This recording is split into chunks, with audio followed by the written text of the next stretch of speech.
ప్రత్యేకత, ప్రతి ఒక్కరి యొక్క హక్కు. ప్రశ్నించటమే ఒక నేరంగా, ఒక ఘోరంగా, ఒక అన్యాయంగా, ఒక అక్రమంగా ఈరోజు ప్రశ్నిస్తున్నటువంటి వైఎస్ఆర్ కాంగ్రెస్ పార్టీ ప్రతిపక్ష పార్టీ నాయకుల మీద అక్రమ కేసులు, అడ్డగోలు కేసులు, అన్యాయమైనటువంటి కేసులు, కుటుంబాలని బాధ పెడుతూ, ఇబ్బంది పెడుతూ, అక్రమంగా కావాలని ఎవరితోటో కంప్లైంట్లు ఇప్పించి అరెస్టులు చేస్తున్నటువంటి పర్వం. ఈరోజు మరొకటి జరిగింది. కారుమూరి వెంకటరెడ్డి వైఎస్ఆర్ కాంగ్రెస్ పార్టీ అధికార ప్రతినిధి. వైఎస్ఆర్ కాంగ్రెస్ పార్టీ ప్రతిపక్షంలో ఉన్నటువంటి పార్టీ. ప్రతిపక్ష పార్టీ యొక్క హక్కు, ప్రతిపక్ష పార్టీ యొక్క బాధ్యత ఈ రాష్ట్ర ప్రభుత్వం చేస్తున్నటువంటి తప్పులపై మాట్లాడడం, తప్పుల్ని ఎత్తి చూపటం, వారి విధానాలలో తప్పులు ఉంటే, అప్రజాస్వామిక విధానాలు ఉంటే ఎత్తి చూపించటం, ఇది ప్రతిపక్ష పార్టీ యొక్క బాధ్యత. ఈ చంద్రబాబు నాయుడు గారికి ఎవరి పని వాళ్ళు చేస్తుంటే చాలా కోపం. ఆయన పని ఆయన చెయ్యడు, లోకేష్ గారి పని లోకేష్ గారు చేయరు, పవన్ కళ్యాణ్ గారి పని అతను చేయడు. ఈ ముగ్గురు కలిసి చేసేదేందా అంటే వైఎస్ఆర్ కాంగ్రెస్ పార్టీలో ఇవాళ ఎవరిని అరెస్ట్ చేయాలి, ఎలా ప్రభుత్వం మీద వచ్చేటటువంటి వ్యతిరేకతను పక్కదారి పట్టించాలి, డ్రామాలతోటి కాలయాపన చేస్తూ ఈరోజు మరొక కొత్త నాటకం, కొత్త డ్రామా. ప్రశ్నిస్తే దానిలో నిజంగా తప్పుంటే చూపించండి మీడియాకి. సతీష్ గారు టీటీడీ మాజీ ఉద్యోగి, పరకామణి కేసులో సాక్ష్యంగా ఉన్నటువంటి వ్యక్తి. ఆ వ్యక్తి అనుమానాస్పదంగా మృతి చెందాడు. అనుమానాస్పదంగా మృతి చెందడం అనేది మీ అండర్లో, మీ కంట్రోల్లో ఒక సాక్షిగా ఉన్నటువంటి వ్యక్తి మీ ఎంక్వైరీ కోసం 14వ తారీఖు వచ్చి సిట్ అధికారులకి తన వాంగ్మూలం ఇవ్వడం కోసం మీరు పిలిపించినటువంటి వ్యక్తి ప్రయాణం చేస్తూ అనుమానాస్పదంగా మృతి చెందాడు. మరి శుక్రవారం రాత్రే ఈనాడు ఛానల్లో స్క్రోలింగ్లు వేశారు, ఎవరో గొడ్డలతో నరికినటువంటి ఆనవాళ్ళు కనపడుతున్నాయి అని. తెలుగుదేశం పార్టీకి వంతపాడేటటువంటి అనేక ఛానళ్ళు ఇది ఒక హత్యగా చిత్రీకరించి స్క్రోలింగ్స్ వేశాయి. అలాగే తెలుగుదేశం నాయకులు ప్రెస్ మీట్లు పెట్టి ఒక హత్య జరిగిన వెంటనే లేదా ఒక మరణం సంభవించినటువంటి వెంటనే ప్రెస్ మీట్ పెట్టి ఇది హత్య అని చెప్పేస్తారు. వీళ్ళే డ్రామా అల్లేస్తారు. కథ, స్క్రీన్ ప్లే, డైరెక్షన్ మొత్తం కూడా ప్రభుత్వం యొక్క పెద్దలు, ఈ ముఖ్యమైనటువంటి నాయకులు, ముఖ్యమంత్రి స్థాయి నుంచి కింద స్థాయి వరకు ఉండేటటువంటి నాయకులు అల్లించేటటువంటి డ్రామాలలో భాగంగానే వీళ్ళంతా కూడా ఈ స్క్రోలింగ్లు వేస్తారు. మరి నిజంగా అది హత్య అయితే హత్య గావించబడడం దుర్మార్గం కాదా? ప్రభుత్వం వారికి సెక్యూరిటీ కల్పించాల్సినటువంటి బాధ్యత లేదా? ఈరోజు ప్రభుత్వంలో ఉన్నటువంటి పోలీస్ వ్యవస్థకి, కేంద్రంలో ఉన్నటువంటి రైల్వే శాఖకి ప్రయాణికుడి యొక్క బాధ్యత కానీ లేదా? మరి ఉన్నదంతా కూటమి ప్రభుత్వమే, అధికారంలో ఉంది వాళ్ళే. ఇవాళ చనిపోయినటువంటి వ్యక్తి కుటుంబ సభ్యులు అనేక అనుమానాలు వ్యక్తం చేస్తున్నారు. పోస్ట్ మార్టం కాకముందు, ఎఫ్ఐఆర్ కాకముందు, పంచనామా కాకముందు ఏ విధంగా మీరు హత్యని చెప్తున్నారు? ఏ విధంగా మీకు గొడ్డలతోటి నరికినట్టు మీకు ఎవరు చెప్పారు? ఎక్కడ మీరు రక్తాన్ని చూశారు? ఎక్కడ గొడవ జరిగినటువంటి ఆనవాళ్ళు కనపడ్డాయి? ఏ విధంగా మీ యొక్క తెలుగుదేశం నాయకులు ఇది హత్య అని నిర్ధారించారు? అంటే మీ ద్వారా జరిగిందా? మీకు అనుమానం ఉంటే ఆ హత్య చేసినటువంటి వ్యక్తి ఎవరు? ఆ వ్యక్తి ఎలా వచ్చాడు, వాళ్ళు ఏ విధంగా తప్పించుకున్నారు, దీనికి సంబంధించిన వివరాలు ఏమన్నా ఉన్నాయా? ఇవి ఏమీ లేకపోగా పిట్టల్లా రాలిపోతున్నారు సాక్షులు. ఈ దేశంలో ఏ రాష్ట్రంలో కూడా జరగట్లే ఈ విధంగా.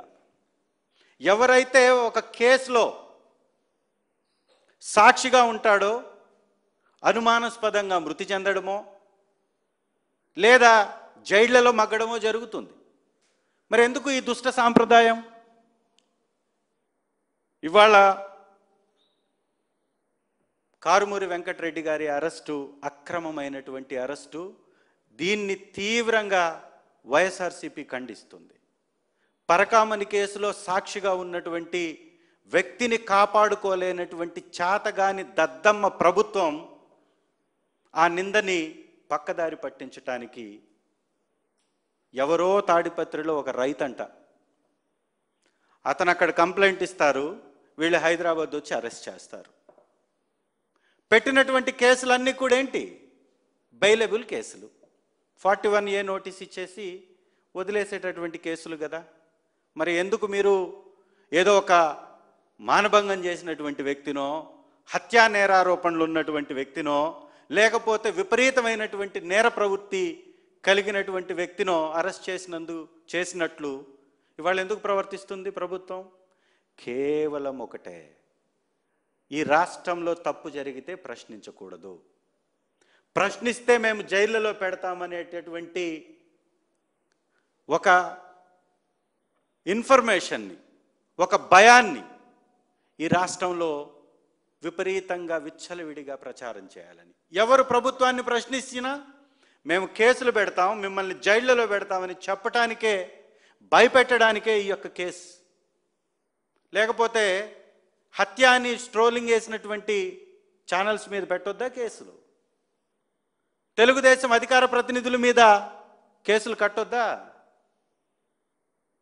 సిబిఐ చేతిలో ఎంక్వైరీలో ఉన్నటువంటి వివేకానందరెడ్డి గారి హత్య కేసుని ఈ రోజుకి వైఎస్ఆర్సీపీ నాయకుల మీదకి మీరు నెడుతున్నారే, మరి మిమ్మల్ని అందరినీ జైళ్లలో పెట్టొద్దా?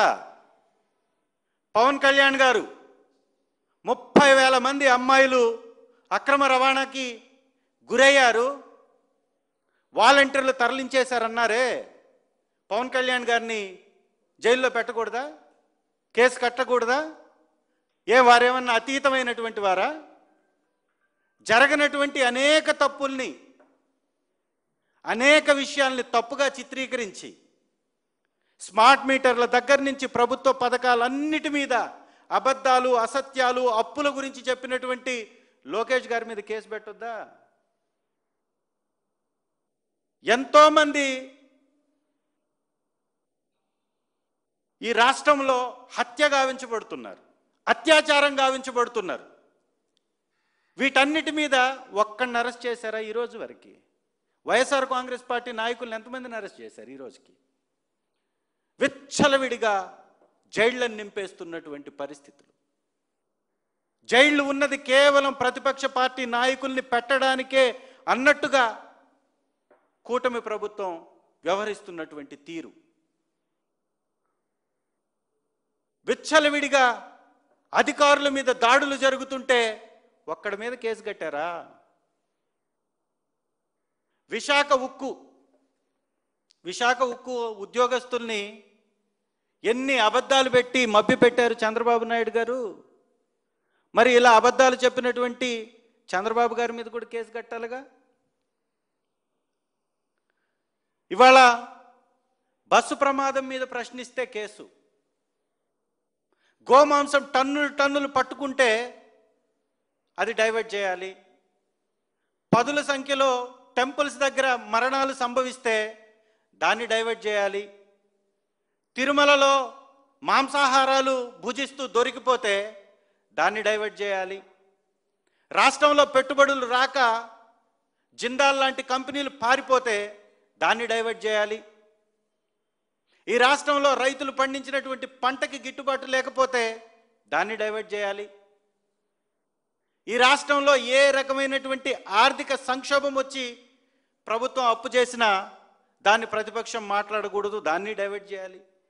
ఇన్ని పాలిటిక్స్ చేస్తున్నటువంటి ఈ కూటమి ప్రభుత్వం యొక్క విధానాన్ని తీవ్రంగా ఖండిస్తూ కారుమూరి వెంకటరెడ్డి గారిని ఇమీడియట్గా బేషరతుగా విడుదల చేయాలి. వారు చేసినటువంటి నేరం, మీరు ట్వీట్ వేసిన దానిలోనే తప్పు ఉందంటున్నారు. ఏముంది దానిలో తప్పు? ప్రభుత్వం యొక్క బాధ్యత కాదా అని ప్రశ్నించడం తప్ప?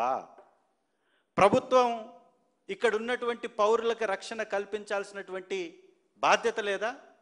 ఒకవేళ రక్షణ కల్పించలేక హత్య గావించబడితే సాక్షిగా ఉన్నటువంటి వ్యక్తి అంత ఘోరంగా ఒకవేళ మర్డర్ జరుగుంటే అది ప్రభుత్వ హత్య కాదా అని ప్రశ్నించటం తప్పు అనడం ఇది ఒక దుష్ట సాంప్రదాయం. ఇలాంటి సాంప్రదాయాలు గతంలో ఎప్పుడు కూడా మన రాష్ట్రంలో లేవు. కొత్తగా ఇవాళ ఈయన తీసుకొస్తున్నారు చంద్రబాబు నాయుడు గారు. ఇలాంటి విధానాలు మంచిది కాదు అని మనవి చేసుకుంటూ సెలవు తీసుకుంటున్నాను. Thank you.